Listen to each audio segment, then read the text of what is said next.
but he also has a Jace Memory Adept, maybe attacking Ben's library. We're not quite sure as we do join this match in progress. Jace Memory Adept, Adrian, been one of the all-stars this weekend, a card that you guys don't see a ton of, so we will bring it up on screen for you guys. Now, Jace Memory Adept being at 6, Matt Nass has been using it for that card advantage function that a lot of people made fun of it for. Yeah. We were so used to the Mind Sculptor that this seemed like an expensive, cheap version. Yeah, what were they thinking by printing this one? After we had Jace the Mind Sculptor, come on, it's got to be better than that now. I mean, that's the bar. Yeah, you gotta impress me now. You can't just go printing Jaces now after you print that one. But Jace Memory Adept for this particular tournament has looked very, very impressive. The second ability, the 0 ability, milling 10 cards, people chasing down libraries instead of life totals. That's what this card allows you to do. As we see Matt Nass making a spirit token here. Ooh. I can't quite tell what the art on that spirit is, but that spirit hopping in the way of a currently 4/4 Huntmaster of the Fells. Thalia, currently a 3/2. We'll see if they grow. Looks like Gavney Township is putting in some work this particular game. A quick note about Reed Duke's top 8 matches so far. 3-0 victory in the quarters, 3-0 victory in the semis. Pretty impressive stuff. Jace drops to 3 after the attack. No pump from Ben Wienburg. He passes back. And what is this? Opportunity here for the Huntmaster to become a Ravager. No spells cast. 2 damage redirected to the Jace. As we do see Matt draw a card. Feeling of Dread is in his hand, among other things. We will hopefully be able to get a better look at it as we do go along during this game.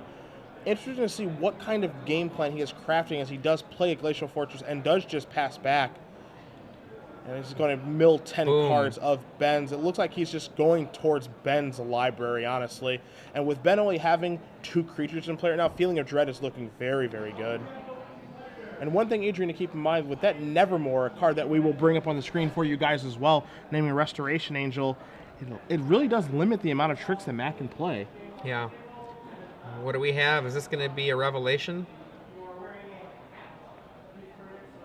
Okay. We're going to see a Snapcaster Mage here, and it's going to be on Supreme Verdict. There's the 6 mana he needs to do all of that. Thalia makes it 7.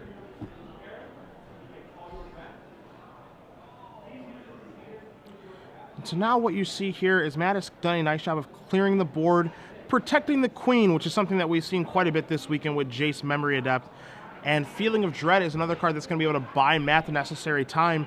Now, another thing to keep in mind with that Nevermore, again, it does prevent Matt from playing Restoration Angel, but Ben is a deck that also has copies of Restoration Angel, and the effect is symmetrical. It's not a player who can't cast it. The name card just simply cannot be played.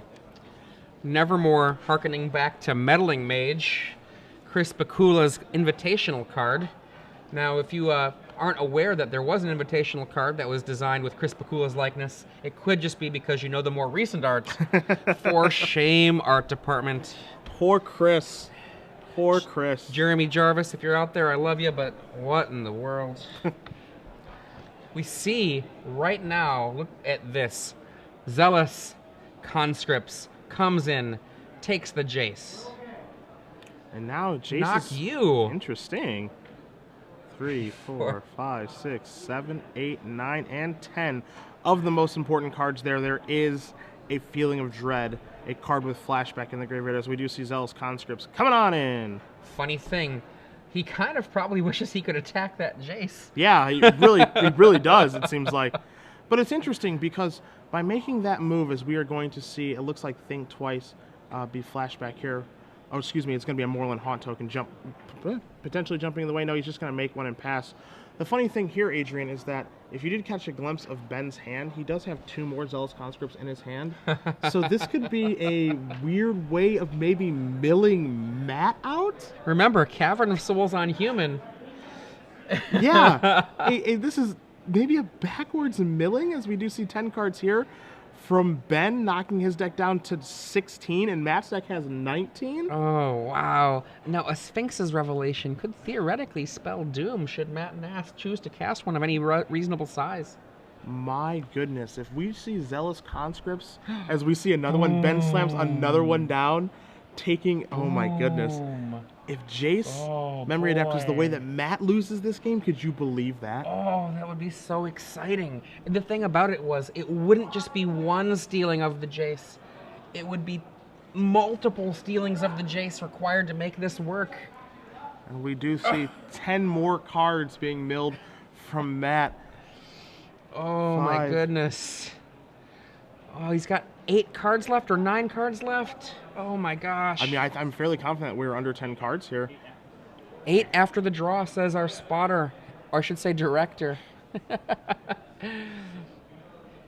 If you are just joining us, I'm Adrian Sullivan here with Cedric Phillips. This is the final semifinal match, or semifinal game left.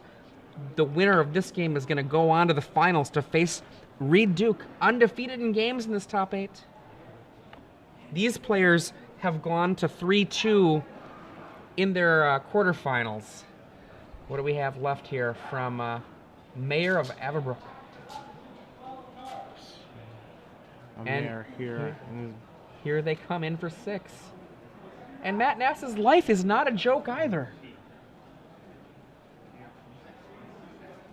We see a Moorland Haunt create some spirit. Perhaps some chumps are going to come around. Yeah, it doesn't look like Matt is interested in taking this 8 damage here from the 2 Zealous Conscripts.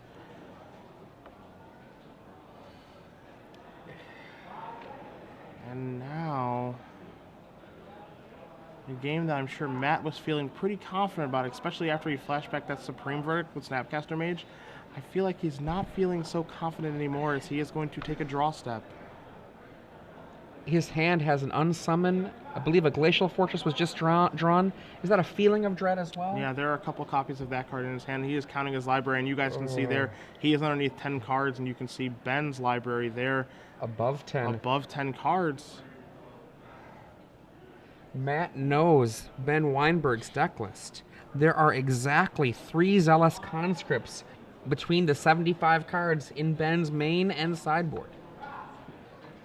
And you see Matt looking through his remove from game pile. You see him looking through his graveyard as well.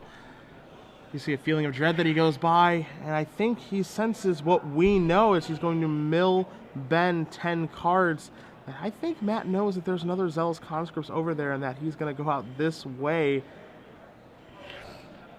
Wow. You see multiple copies of Restoration Angel in Matt's hand that he cannot cast because of Nevermore, and there are 6 cards left in Ben's library. Multiple copies of Feeling of Dread in Matt's hand, 1 in the graveyard, and nothing he can do if that 3rd Zealous Conscript is in Ben's hand. And in fact, nothing can he do if there's a Zealous Conscript in his entire 75 cards. There's no Oblivion Ring, there's no Detention Sphere, there's nothing. He just has to see if Ben has it. And Ben is untapping very, very, very, very, very fast. That has to flip. Okay, he flips it. And there it is. My goodness. Okay. Talk about unexpected victories. Assuming there's not a way out of this that we can think of, Matt. Only thing that can happen is Ben Wienburg misclicks. No misclick. There. Oh, my goodness. That's it. Oh, wow. Look at that. That is it. Ben Wienburg moving on to the finals after an incredibly creative way to end up taking a game. We saw Ben count Matt's library after that flashback Supreme Verdict via Snapcaster Mage, wondering, why are you counting my deck? And then things revealed themselves as we saw 3 Zealous Conscripts in a row mill Matt for